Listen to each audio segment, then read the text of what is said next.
Salut à tous et bienvenue. Aujourd'hui, on va décortiquer un sujet qui peut concerner tout le monde.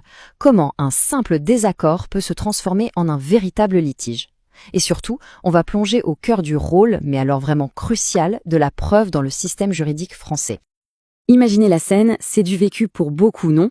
Un client qui, disons, oublie de payer sa facture, ou le voisin qui teste sa nouvelle sono à 3 heures du matin. Bref, le conflit est là, il éclate, et maintenant, qu'est-ce qu'on fait? C'est exactement la question à laquelle on va répondre. Alors, pour y voir plus clair, voici notre plan de match. D'abord, on va voir comment une petite étincelle peut devenir un véritable incendie. Je veux dire, comment un incident devient un litige. Ensuite, on explorera les pistes pour tenter de régler ça à l'amiable. Après, on plonge dans le cœur du réacteur, la preuve. C'est quoi, comment ça marche, et surtout, qui doit se démener pour la trouver. Allez, on attaque tout de suite. Donc, première étape, de l'incident au litige. Faut bien comprendre que tout part de là. On n'est pas encore au tribunal, on ne parle même pas d'avocat. Non, non. Tout commence avec un événement, un seul, qui va tout déclencher. Alors concrètement, comment on passe d'une simple prise de tête à un vrai litige juridique? Eh bien, il y a en gros 3 ingrédients à réunir. Le premier, c'est ce qu'on appelle le fait générateur. C'est l'étincelle, justement, l'événement qui met le feu aux poudres. On reprend notre exemple, le client qui ne paie pas. Ça, c'est le fait générateur. Deuxième ingrédient, il faut des parties avec des prétentions, c'est-à-dire une personne qui réclame quelque chose et une autre qui dit non. Et enfin, le troisième, un peu plus technique, la qualification juridique. C'est le moment où on met une étiquette légale sur le problème pour savoir quelles règles du jeu s'appliquent. Et une fois que tout ça est en place, on se retrouve un peu comme dans une arène avec des rôles bien précis. D'un côté, on a le demandeur, celui qui attaque, qui lance la procédure en faisant une demande. Et de l'autre côté, on a le défendeur, celui qui est sur la défensive, qui doit répondre et se protéger. C'est vraiment ce face-à-face qui est le moteur de toute l'affaire. Mais attention, hein, qui dit litige ne dit pas forcément tribunal, procès et tout le tralala. Heureusement, il y a d'autres chemins. Et c'est justement notre deuxième partie, les fameuses voies de l'accord. Et ça, c'est un point super important. Le tribunal, ce n'est vraiment pas toujours la première porte à laquelle frapper. D'ailleurs, la loi elle-même nous pousse de plus en plus à essayer de régler les choses à l'amiable. Parfois, c'est même obligatoire. C'est le cas par exemple pour les petits litiges, ceux de moins de 5 000 €, ou pour les éternels conflits de voisinage. Alors, pour trouver cet accord, on a principalement 3 grandes options. D'abord, la conciliation. Le gros avantage, c'est que c'est gratuit. Un conciliateur intervient pour aider les deux camps à renouer le dialogue et à trouver eux-mêmes une solution. Ensuite, la médiation. Là, ça peut devenir payant. Le médiateur va un peu plus loin, il propose carrément une solution. Et enfin, troisième voie, l'arbitrage.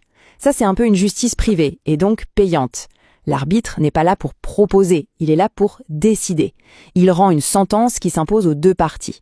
C'est une solution très utilisée dans le monde des affaires parce que c'est souvent bien plus rapide. Bon, mais si malgré tout ça, impossible de se mettre d'accord, eh bien là, on change de dimension. On entre dans le dur. Et on aborde notre troisième partie, la preuve. C'est très clairement le nerf de la guerre judiciaire. Alors attention, il y a preuve et preuve.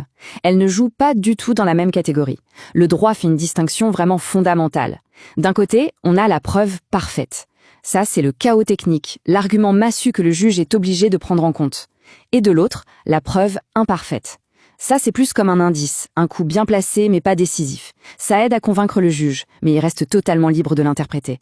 Et croyez-moi, savoir faire la différence entre les deux, ça peut absolument tout changer. Ok, mais concrètement, c'est quoi une preuve parfaite? Eh bien, pensez aux documents qui ont un certain poids, un certain formalisme.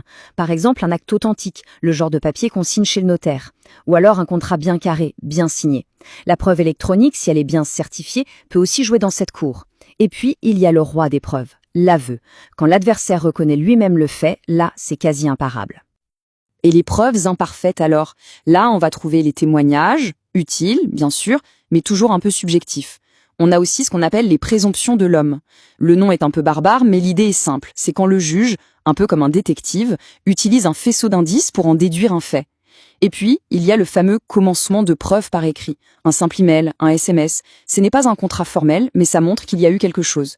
Prises une par une, elles sont un peu légères, mais accumulées, elles peuvent former un dossier très convaincant. Bon, maintenant qu'on a fait l'inventaire de la boîte à outils, la question c'est comment on s'en sert? Quel outil pour quelle situation? C'est notre quatrième partie. Prouver, d'accord, mais comment et quoi?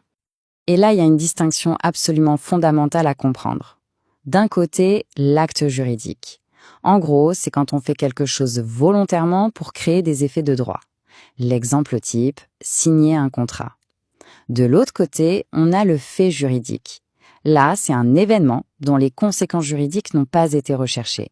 L'exemple classique, un accident de la route. La clé de tout, c'est l'intention. Alors, pourquoi on s'embête avec cette distinction? Parce que ça change tout en matière de preuve. Pour un acte juridique, un truc intentionnel, réfléchi, la loi est super exigeante. Elle va demander en principe une preuve parfaite. Le plus souvent, un écrit. Logique, non? Par contre, pour un fait juridique, un événement imprévu, la loi est beaucoup plus souple. La preuve est dite libre. Ça veut dire que tous les moyens sont bons pour convaincre le juge. Mais attention, il y a une grosse exception. Et elle est liée à un chiffre qu'il faut absolument retenir. 1500 €. En dessous de ce montant, même pour un acte juridique, la preuve redevient libre. Fini la tyrannie de l'écrit. C'est une règle hyper pratique qui simplifie la vie pour tous les petits contrats du quotidien. Ok, on arrive maintenant à la toute dernière pièce du puzzle, mais c'est peut-être la plus importante. La question qui tue, au final, qui doit prouver? Eh bien, le principe de base est d'une simplicité biblique. C'est à celui qui réclame quelque chose de le prouver. C'est le fameux principe de la charge de la preuve. Si on va devant un juge en affirmant « il me doit de l'argent », c'est à soi de le démontrer. Le juge ne va pas faire l'enquête à notre place. Sans preuve, la demande, même si elle est juste, tombe à l'eau. Mais ce serait trop simple s'il n'y avait pas d'exception. Parfois, la loi décide de donner un coup de main en retournant la situation. C'est le rôle des présomptions. La présomption simple, la loi suppose qu'une chose est vraie et c'est à l'autre de prouver que c'est faux. La charge de la preuve est inversée. Et puis il y a la présomption irréfractable. Là, c'est un mur. La loi dit c'est comme ça et aucune preuve contraire n'est possible. Dans les deux cas, on voit bien que le fardeau de la preuve a complètement changé d'épaule. Finalement, tout ce qu'on vient de voir peut se résumer en une seule phrase. Une phrase un peu dure, mais terriblement vraie en droit. Ce qui ne peut pas être prouvé n'existe pas. Ça veut dire qu'on peut avoir raison sur le fond, 1000 fois raison, mais si on n'a aucune preuve pour le démontrer, eh bien aux yeux de la justice, notre droit n'existe tout simplement pas. Et ça nous amène à une dernière question très actuelle.